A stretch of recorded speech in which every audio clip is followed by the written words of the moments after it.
This episode of Girls Who Do Stuff is brought to you by Tidewater Sandals. So Tidewater is a flip-flop company that is woman-owned, and they are based out of Winston-Salem, North Carolina, so woot-woot to local companies. They are super personalized as well. So if you go to their website, you will see that when it talks about like the FAQs for, shipping and returns and all those things, it actually says on there, your order will be pulled by Bonnie or Melissa. I love that. Anyone who knows me in real life knows that I literally live in flip-flops in the summer. And I am a very, very picky flip-flop buyer. And these flip-flops are amazing. There are so many different patterns and there are so many different options. You can have men's or women's, and you can be, if you're a matchy-matchy family, y'all, you can have matching men's and women's flip-flops. I'm just saying. So head on over to tidewatersandals.com and enter the promo code Girls Who Do Stuff for some cool savings off some hot summer sandals.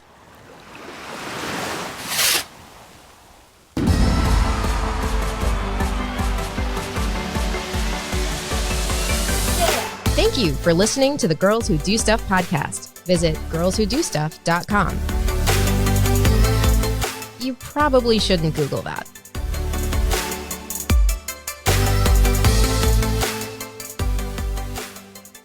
Welcome to the Girls Who Do Stuff podcast. I am Jenny Midgley. I'm Sarah Madras. And this is a show where it's just a shit show. Let's just be real.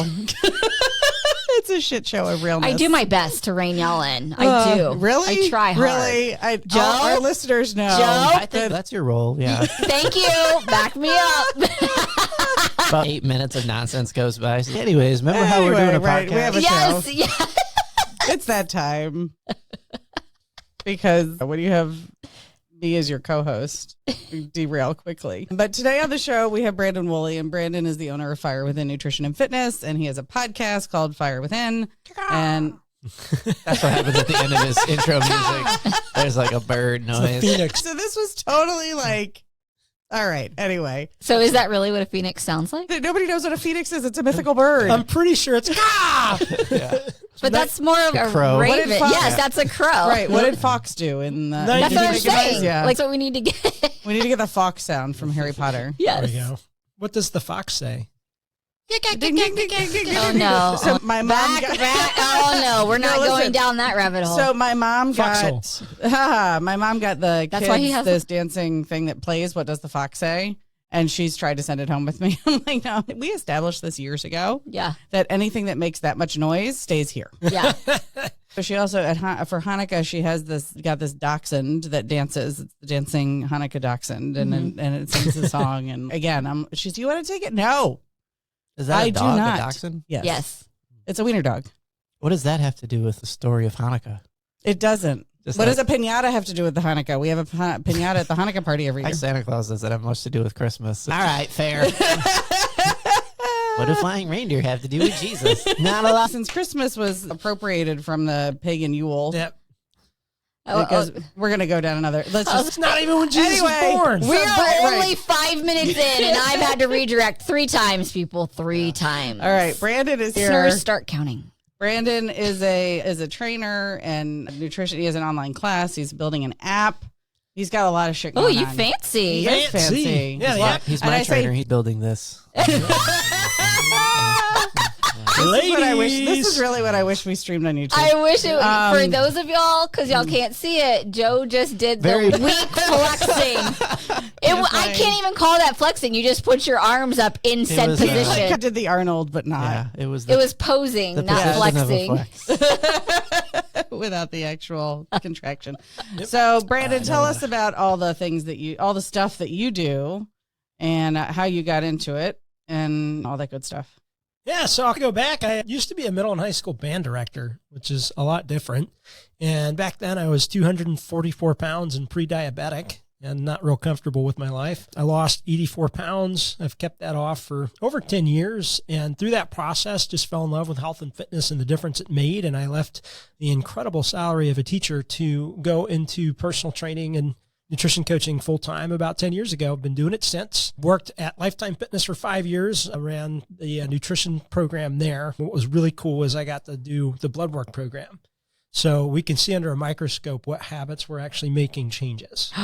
So that was Why really has no fun. one ever introduced that before? Now, functional doctors do something similar, and I do work with functional doctors if any of my clients are really stuck and need blood work done. And that way we can make sure the recommendations we're making actually are going to make a difference. But I learned quite a bit from that, worked with over 3,000 people. And What's the blood look like? It's like a Good teeth. blood versus bad And blood. I just see the numbers. I don't actually see Good blood yeah. versus bad blood. No, because Valerie, she does that too. And literally the blood changes shape and color. So when I say I see the blood, I saw the numbers, like thyroid, cholesterol, that kind of stuff. Oh, I was like, I want to see the blood on the microscope. Now I did do Microscope. I did do finger pricks for a basic, like triglycerides and stuff like that. I did do that for a while. Then they got rid of that program. But yeah, some people pass out. It's fun. Yeah, that's me. Yeah. I'm that people. But so I got a lot of experience and knowledge with that. And I think my approach is different because I focus on sustainability. I want something you can do forever that includes bacon and the occasional cupcake.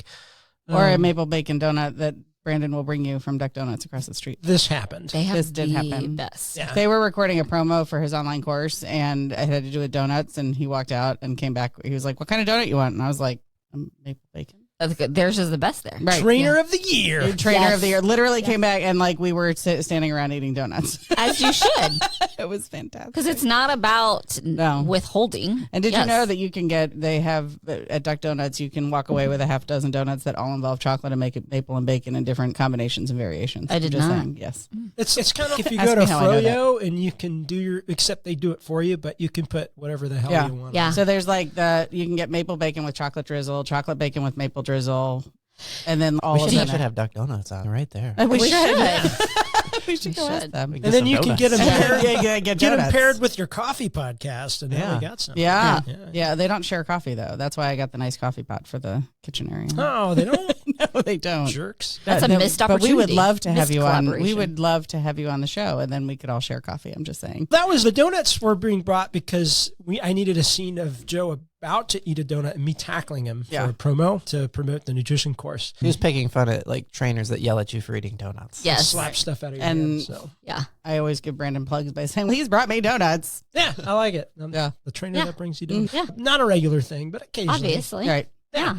Yeah, so we've got the nutrition course. It's got meal plans. It's got several hours of education. And then that was added to the app, which also has, and that the app is done. People are accessing it. It's just not in the app stores yet. I have to send them a link. We were working on the submission process. I just got off a call this morning, so hopefully soon. And he wrote a strength training portion of it that's 6 weeks in the app, and we did the 12-week version of it, Yep. and it was tough. It was brutal. Yeah. Joe would come in here and I felt like I'd come in walking like a cowboy. You were Like, coming and what? walking like a cowboy. My spurs are broken or something. Yeah. What happened? That worked out. So I rode a horse for 12 hours. Yeah. That's basically like he would come in and be like, "I can't move." But he did a bodyweight version of it too, which it's pretty cool the way the app works because like when the program starts, it's one of those apps where you just press play and then it tells you what to do for 60 seconds and it tells you what to do. So it makes it pretty Well, you handy. built the app, right? No, We looked at the app companies together. no. I was involved. You were involved. He built the nutrition course Okay. and then got me started. And then I built the app using the platform. Okay. Which I'd rather jab 40 knives into my eyeball than do that again. All right. But it's done. I did that for you people. I did it for you.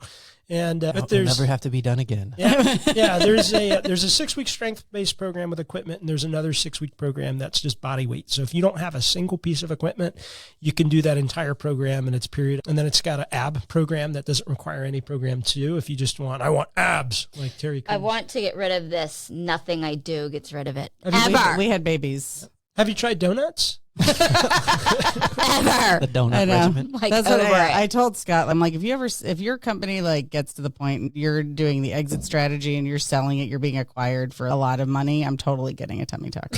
Yeah. Because nothing I do, I have the C-section shelf. I've always had a pooch. And that is one thing that I'm like, it's never going to go away. You're never going to see abs because there's always going to be this like hanging Right. skin Yeah. that will It's- have to be surgically removed. You know, it's funny. When I lost the 84 pounds, I do have some skin. Got down to 8.4% body fat. And at the very bottom, there was still that skin. And What are the trends that you're seeing? for as far as losing weight and things like that? Or just trends like I'm meaning in general, like trends of what people are experiencing, trends and shifts that you're seeing, what you're hearing from people of what they're wanting in their health and stuff. I had somebody hire me and say, "Can you help me get rid of my fupa?" And then I had to Google what a fupa was. Now you will never forget. And I will never forget. Yes. My The demographic, FUPA challenge. Google it. Tell us what you think it means. my niche demographic, whatever you want to call it, is mostly middle-aged people looking for a sustainable approach. Most of the people I work with, they want more mobility. They want to stop feeling sluggish and tired all the time. And they want to see some weight loss that's sustainable. The trends I'm seeing, everybody's going to keto. That's pretty big. And there's pros and cons to it. I'm not against keto. We had Vinny Tortorich on, the celebrity trainer, and he's a big proponent of that sort of lifestyle. It's my understanding that you can't maintain that for the long run because then it does start to affect you in a negative way. Is that true? Your kidneys and your Correct. liver. That's what I heard. It can. I think everybody's a little different, and it helps to have blood work done to make sure you're not doing something damaging. I think it's a great short-term boost if somebody needs to lose a significant amount quick for medical reasons. It's like going on Whole30 for and doing like the true following the Whole30 as a boost, but I don't know that would be fully sustainable for the long term. I don't know, like that level of restriction. Yeah, I don't think is helpful for anybody. And that's one of the things that I think that has really, in my time knowing Braden and talking to him about these things, is what sets him apart is that his whole thing is about, let's fit this into your life, not make your life fit into this program. Otherwise, it lasts a couple months and then everything comes back. Yeah. Yep. And usually comes back with a vengeance. Yeah. Right. A vengeance. It's like the boomerang. Yeah. What is this macro It's not business? just one donut, it's a dozen. So macros are, you have three basic ones. There's a fourth, alcohol, but protein, fat, and carbohydrate. And each of them have a different calorie count. So protein and carbs both have 4 calories per gram. And then fat is 9 calories per gram. But different body types prefer to use macros in different ways. Some people do better on higher protein. Some people do better on low carb. How does one know? You experiment, basically. I was actually pretty successful when I counted macros. That was a really work, and it helped because I figured out how to adjust based on what I was craving I would do the macro breakdown, and then I realized that like my body needs more fat. Like I had been too fat restrictive, and so I decreased the carbs and increased the fat, and once I balanced that out, I was like, oh. That's everybody, because we were all programmed that fat was the devil. It was like starting on the basic. This is your weight height. These are your weight loss goals. This is your health and nutrition lifestyle goals. This is what I'm willing to give up. This is what I'm never willing. Like you will never take mayonnaise away from me. Ever. Well, and I need you to talk to me like I'm a kindergartner because I am in this. And I can't eat avocado. So and what banana. do you mean experiment? Like how does one even start? So there's different ways to choose. The most common is to try and determine whether your body shape, which is endomorph, ectomorph, or mesomorph. There's charts, and you can look, am I tall and lanky, or am I short and squatty, or am I in between? And it has more to do with bone structure. It's a guess. All of it's just a guess. So that's where most people would start. Am I endomorph, ectomorph, or mesomorph?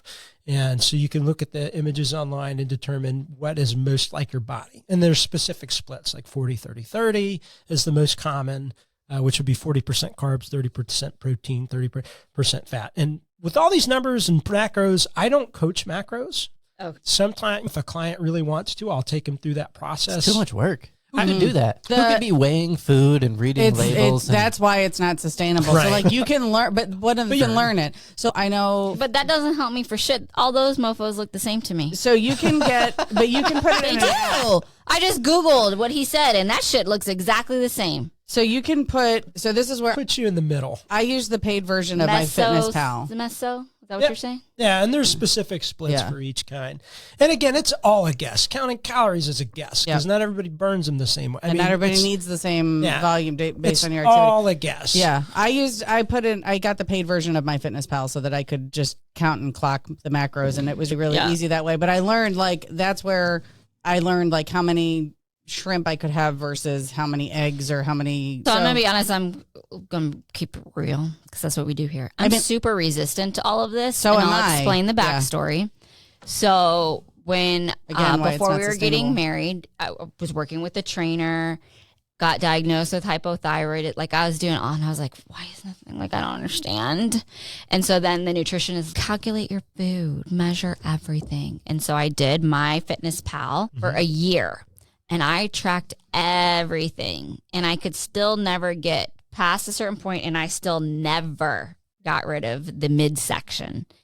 But it got so close to being obsessive into an eating disorder that I was like, I will never get to that point again. That's precisely why I don't coach macros. Okay. But I think it could be a valuable tool to do for a couple weeks just to get a better understanding of portion sizes. I did it for 3 months, and that was where it was helpful for me. And now I'm very knowledgeable and aware of when I'm eating all the crap that I shouldn't. Yeah. What I coach is that don't make me feel good. What I coach is an understanding of how different types of foods interact with hormones. Oh, say more. No one's ever talked about that either. Yeah. So, for instance, wheat, grain, and corn have a lectin protein that tends to create more fat storage in the body and in the liver and tends to cause more blood sugar issues.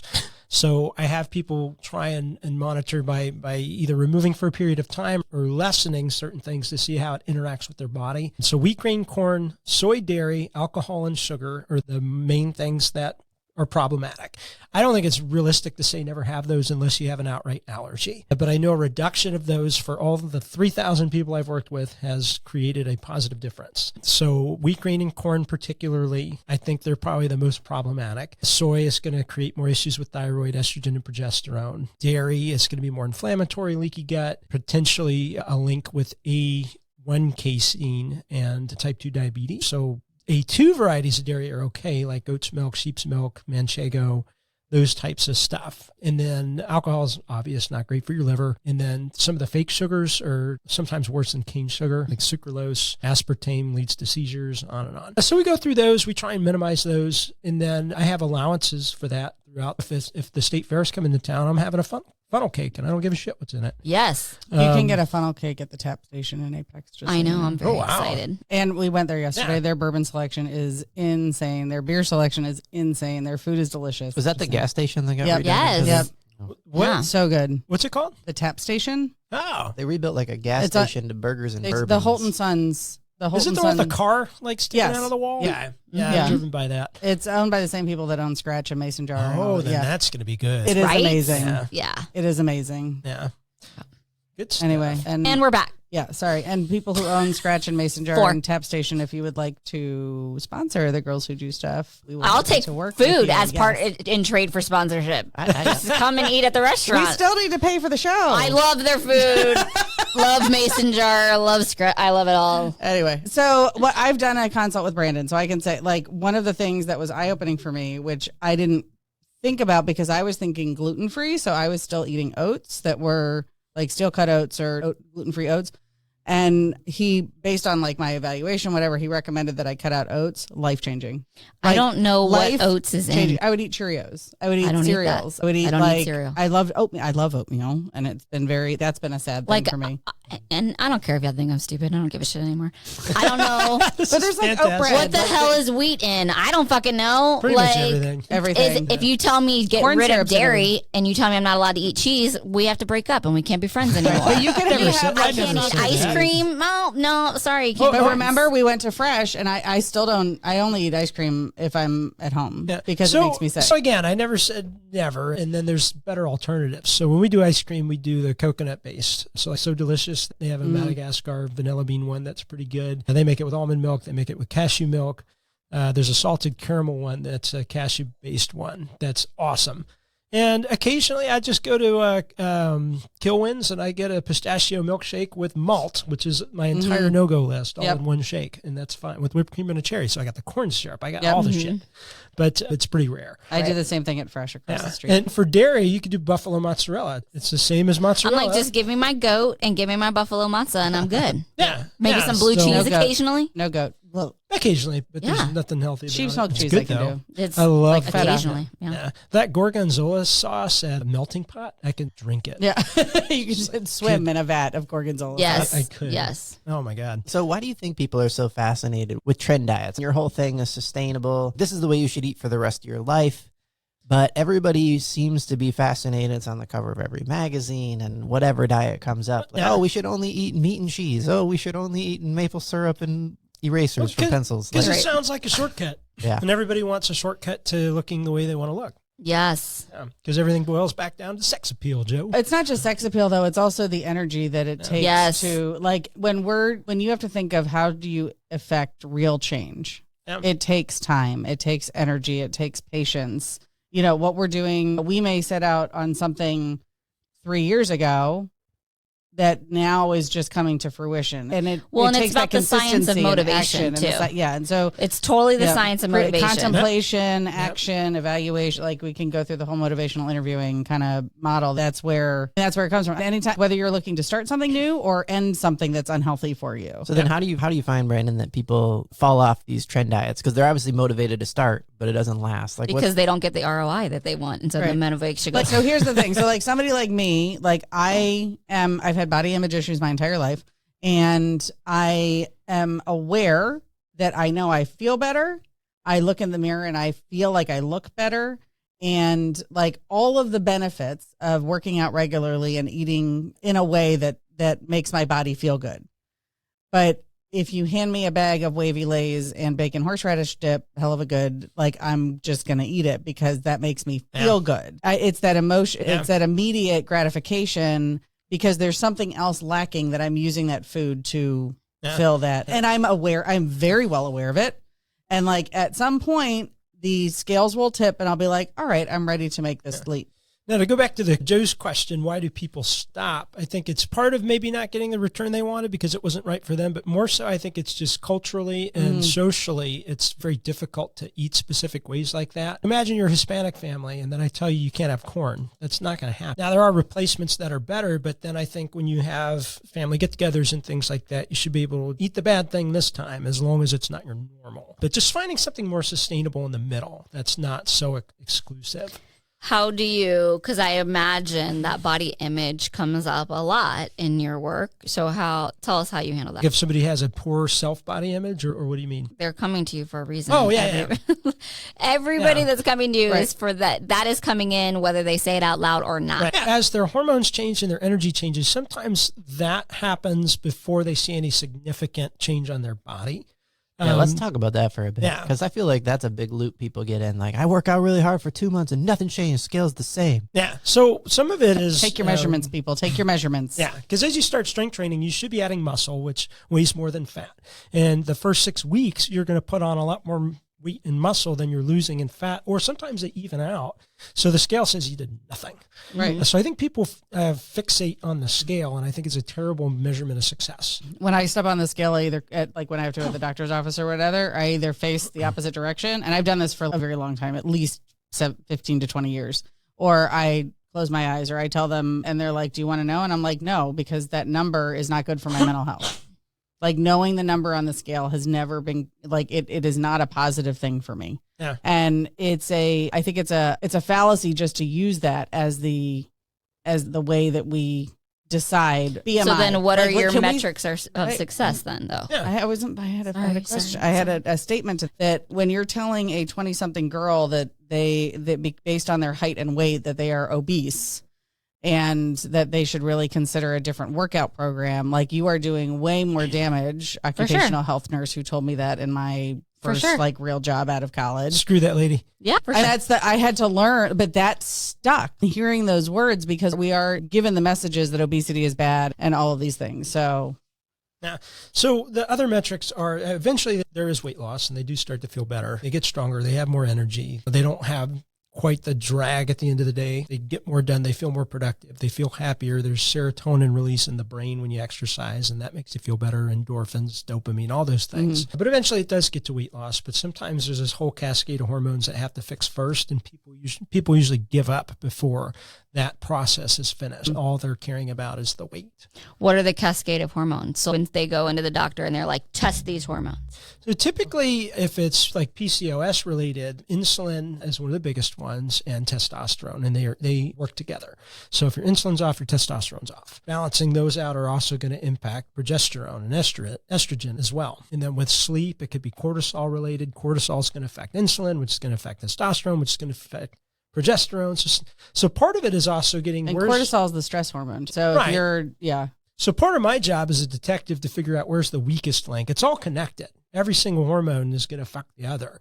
But maybe what we figure out is their weakest area is they're not getting to bed before 2 a.m. and that's screwing everything up. So maybe we'll focus on stress and sleep health.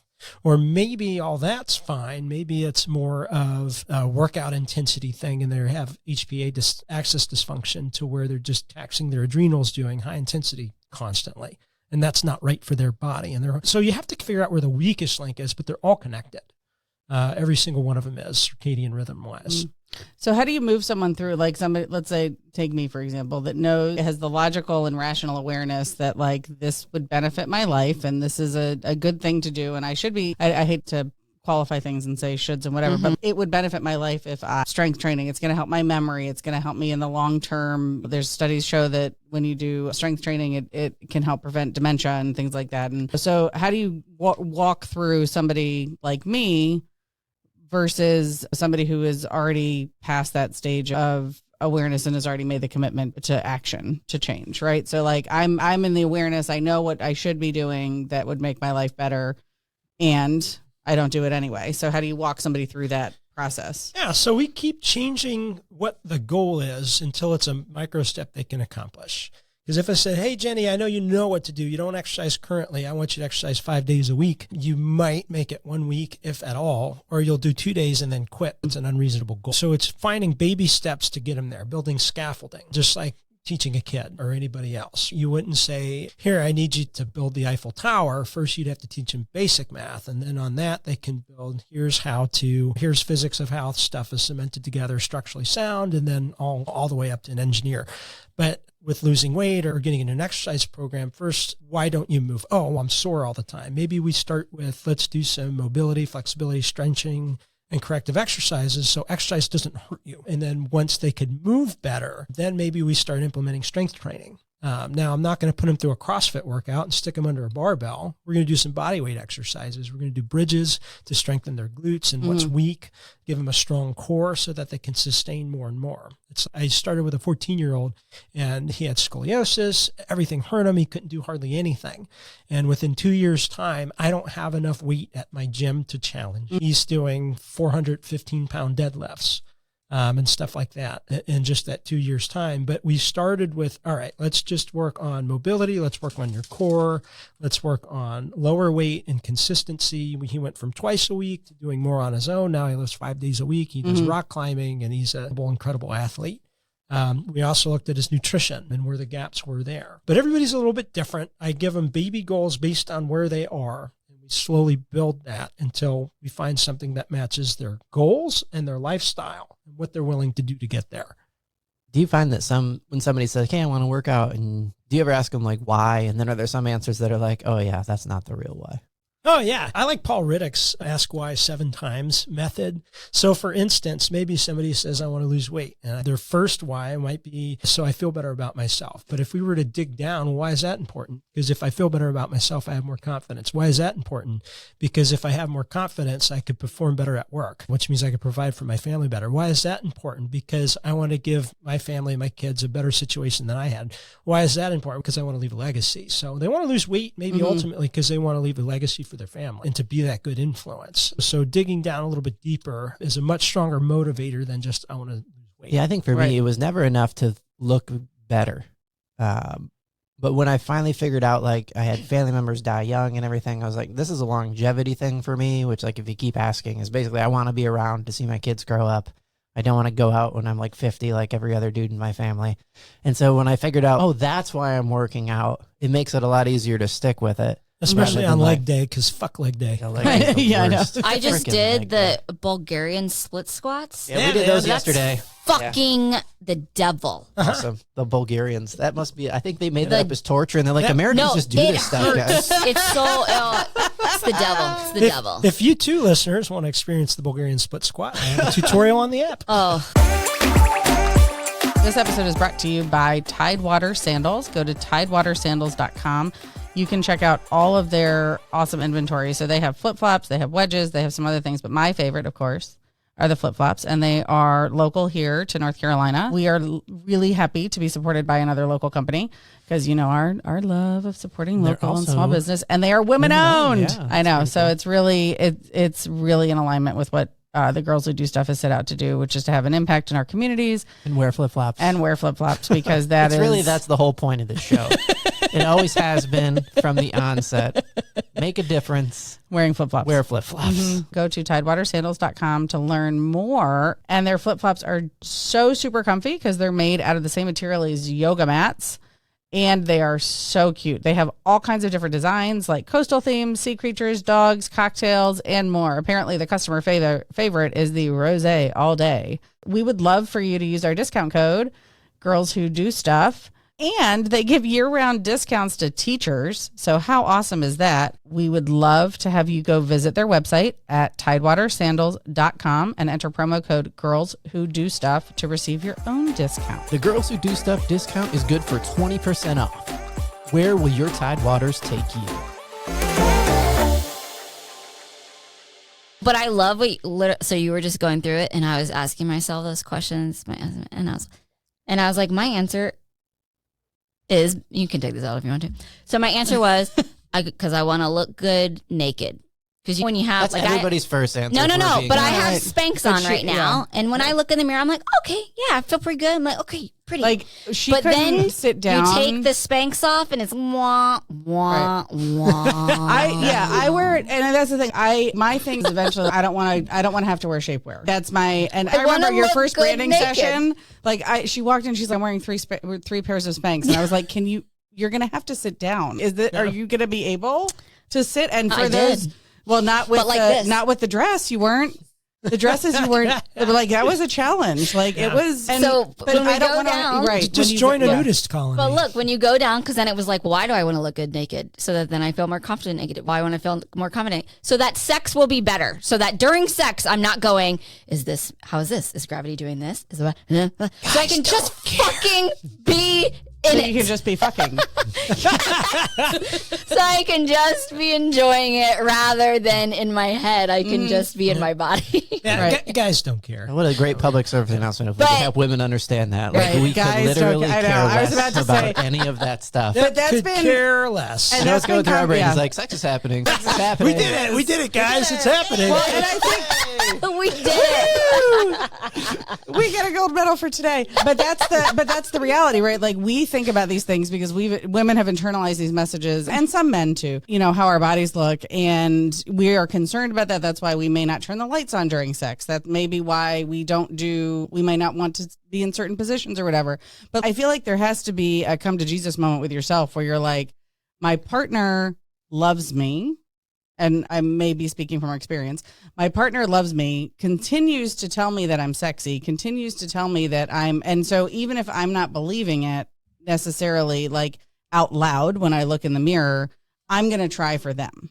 And I'm going to just put that aside. I'm going to compartmentalize just for this moment so that I can try and be in the moment and not worry about that. And I think that's a skill that we forget that we can hone. Like we can build that muscle up which I think is also but I don't want to have to concentrate anymore during sex. No, and that takes concentration. Compartmentalizing takes mental concentration. Be present, Sarah. Be present in the moment. Don't worry about what you look like. It's fucking exhausting. You practice in other areas so that it's just it flows freely in the sex part. Like you just practice otherwise. But I think that's a part of where I've lost some of that like action motivation because I'm like, he still thinks I'm sexy. Like I'll be changing my clothes and he'll catch a glimpse and go, hooray. He turns into the Middle Ages guy? He's like, huzzah! Yeah. He is. He's like, he's making wife, my favorite wife. And I'm like, all right, like that makes me feel good. Right? Yeah, so of course. Having a daughter having kids, first of all, and then having a daughter really kind of opened my eyes because we've talked about this before. Samantha will come and give me a hug and blow raspberries in my belly and go, Mommy, you're so squishy. And I have to just smile and say thank you. Because that's just, I don't want her to internalize. Yeah. I know. And she thinks it's, Mommy, you have a big butt, but it's not as big as Daddy's. I'm like, okay, but Daddy has the biggest butt. Yay, I didn't win that one. That's a win. But like those types of things where we take for granted that our shit is going to become somebody else's shit if we're not careful about it. Yeah. Yeah, and I say that longevity thing's super important, and it is. Like, I really think that's the motivator, but I would love to look better. Yeah. And let's just all be honest. Nobody's going to be like, yeah, I sure do hate confidence. I know. I sure do hate a fit body and tight abs. I sure love trying on 50 pairs of jeans to get to the one that fits just right. Like, I would rather be able to go to a store and just not have to worry about if I have shapewear or not. So these things are just popping in my head. So real talk, friends of ours, close friends, I love them.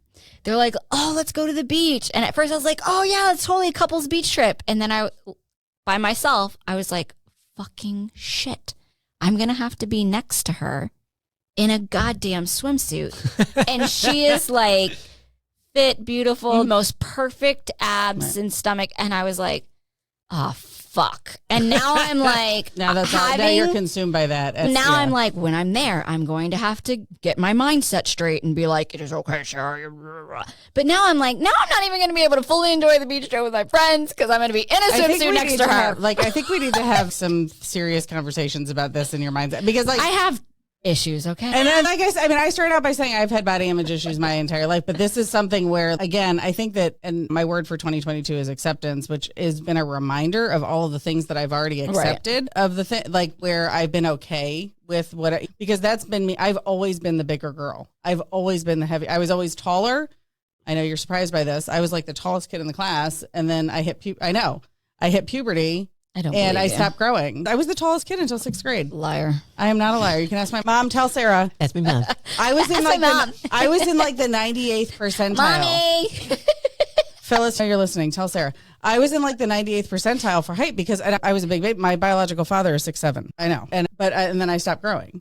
But I was always the bigger kid. Always. And then I became the wider, bigger kid versus the taller, bigger kid. And so that's something that I've wrestled with forever, and I don't even really, it comes into my mind, and then I'm like, well, I could do it, but there's the accountability piece, is I could do something about it, but I don't. So I'm not gonna knock myself over it. Here's the thing that I find personally frustrated about working out and stuff. Brandon has trained me now. You have to keep doing it. That's what I find frustrating. 3 years-ish, maybe more than that. Yep. And I don't think I really saw results in my body until a year and a half in. We started with just twice a week. Yeah, and which was probably not enough. And I wasn't really changing my diet or anything, but once I started seeing results, it's weird. Like I still know, like I'm not Chris Hemsworth.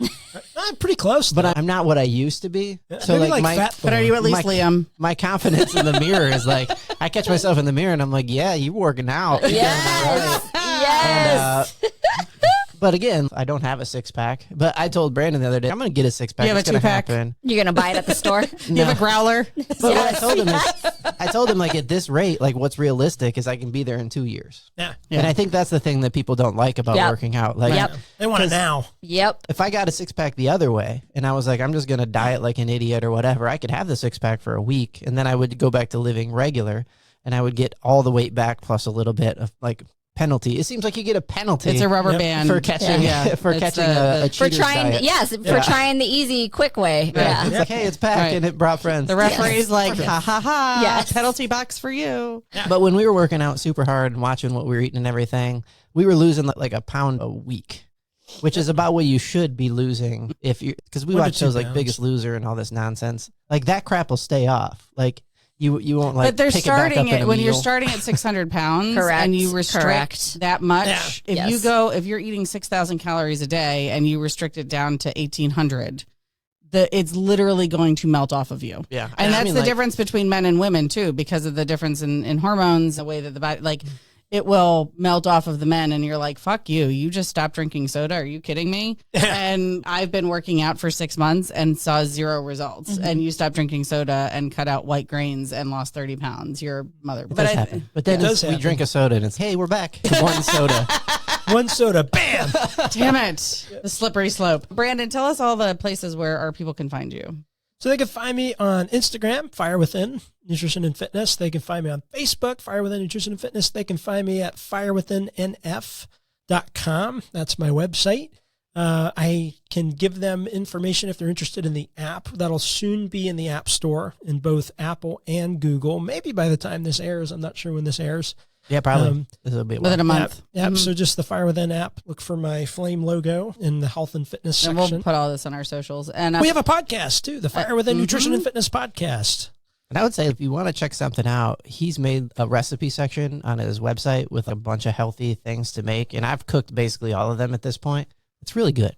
Yeah. And it's not like crap food. It's like buffalo chicken, but it's made with different stuff. It's good. Yeah. And the family eats it. There's a paleo pancake. There's a sourdough French toast. Yeah. I would also recommend signing up for Brandon's email list because all of those recipes and all those things go out in the email list. And it's actually, it's not a newsletter, right? Like it's actual valuable. Yeah.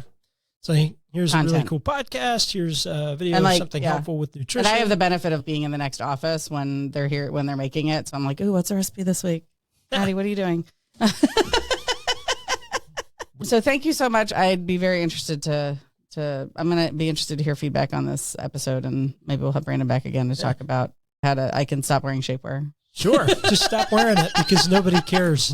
But I care. He goes, sure, just stop wearing Just stop wearing it. All right. So, That's how. Throw it in the trash. Note, this has been the Girls Who Do Stuff podcast. I am Jenny Midgley. I am Sarah Madras. And you do you, boo. Connect with us at girlswhodostuff.com. Subscribe to our email list for fun announcements and leave us a review. It helps other people find our stuff.